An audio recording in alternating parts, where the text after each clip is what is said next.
ในเมื่อมันเป็นไปแล้วอ้ายมีเมียแล้ว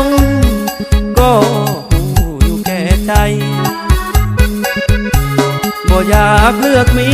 ยบ่อยากเสียน้องที่เฮ็ดจังใดถ้าอ้ายเลือกได้ขอเลือกน้องทั้งสองคนถ้าอ้ายเลือกเมียก็ต้องเสียน้องคนที่หักใจมันลำบากคิดหนักวุ่นวายสับสน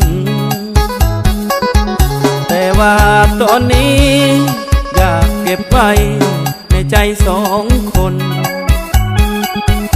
อ้ายหักหน้าบนเมียอ้ายก็หักคือกันสองใจสองทางบ่อยากเสียนางบ่อยากเสียเมียลอยมาขอเคียสองคนเอาเข้าใจกันถ้าเมียอ้ายหู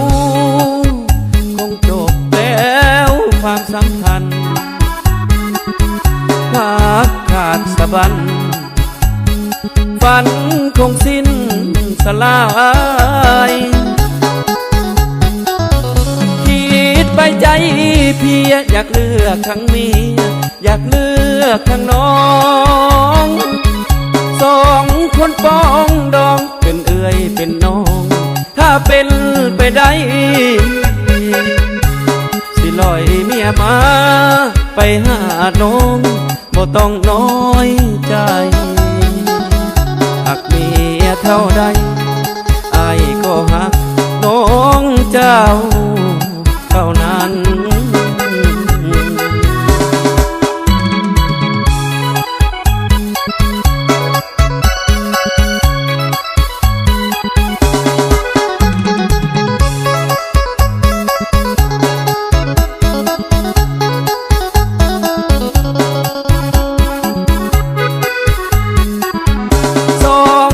สองทางบ่อยากเสียนางบ่อยากเสียเมีย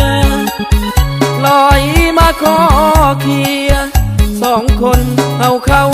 ใจกันถ้าเมียอ้ายหูคงจบแล้วความสัมพันธ์หักขาดสะบั้นฝันคงสิ้นสลายคิดไปใจเพียอยากเลือกทั้งเมียอยากเลือกทั้งน้องสองคนป้องดองเป็นเอื้อยเป็นน้องถ้าเป็นไปได้สิลอยเมียมาไปหาน้องบ่ต้องน้อยใจ